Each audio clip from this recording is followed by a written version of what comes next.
अब देखिए कि वक्त के धारे ने किस तरह से उलटफेर किया है। नफरत पैदा करने के मुख्यालय गुजरात की हाईकोर्ट की से आजान दिए जाने को मरीज के लिए बड़े पैमाने पर स्वास्थ्य को खतरा। आरती से भी इस तरह अशांति पैदा नहीं होती है। आपके मंदिर में सुबह की आरती उन ढोल और संगीत के फिरका परस्त और तंग नजर लोगों के मुंह पर जोरदार तमाचा।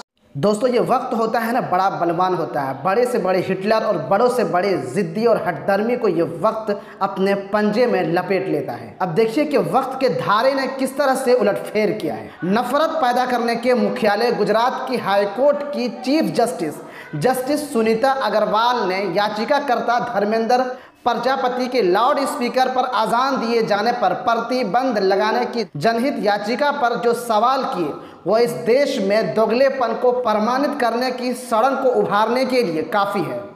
एक अस्पताल में काम करने वाले धर्मेंद्र प्रजापति की याचिका में लाउड स्पीकर से अजान दिए जाने को मरीज के लिए बड़े पैमाने पर स्वास्थ्य को खतरा बताया गया था। अब गुजरात हाईकोर्ट के चीफ जस्टिस सुनीता अग्रवाल ने इस पर कहा कि आपका डीजे बहुत प्रदूषण फैलाता है।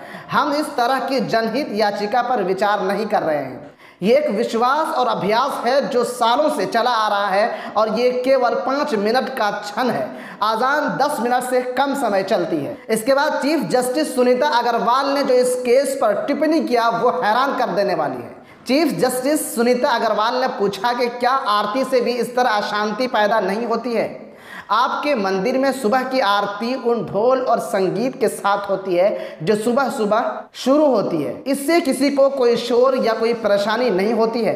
क्या आप कह सकते हैं कि उस घंटे और घड़ियाल का शोर मंदिर परिसर के भीतर ही रहता है और परिसर से बाहर नहीं जाता है। चीफ जस्टिस सुनीता अग्रवाल के ये कड़वे सवाल उन फिरका परस्त और तंग नज़र लोगों के मुंह पर जोरदार तमाचा है जो हिंदुस्तान के हिंदू मुस्लिम इत्तेहाद को पारा पारा करने की कोशिश करते हैं। दरअसल सत्ता पाकर एक समुदाय पागल हो चुका है और मुसलमानों के हर मजहबी प्रोग्राम पर किसी न किसी तरह अड़चन लगाने के लिए कभी कोर्ट और कभी सत्ता का दुरुपयोग करता है। और यह हालत उस वक्त है जब मुसलमानों के धार्मिक प्रोग्राम, मुसलमानों के मजहबी प्रोग्राम के मुकाबले उनके धर्म के कार्यक्रम अधिकतर शोर शराबे के साथ पूरे होते हैं। इस पर रोक के लिए कभी कोई मुसलमान कोर्ट का दरवाज़ा नहीं खटखटाया। होली एक ऐसा त्यौहार है जिसमें पूरे देश में कहीं 1 दिन, कहीं 2 दिन, कहीं 7 दिन और कहीं कहीं पूरे महीने तक कर्फ्यू लगा दिया जाता है या फिर वो रंग पुता कर घर वापस आता है।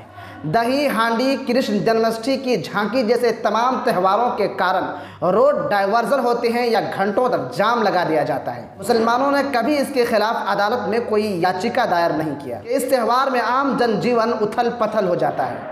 हमारे हिंदू भाइयों के सारे त्यौहार लाउड स्पीकर पर शोर शराबे वाले पब्लिक प्लेस पर होते हैं, चाहे वो दुर्गा पूजा का पंडाल हो, दशहरे के रामलीला का मंच हो, रावण दहन हो या अखंड रामायण का आयोजन हो।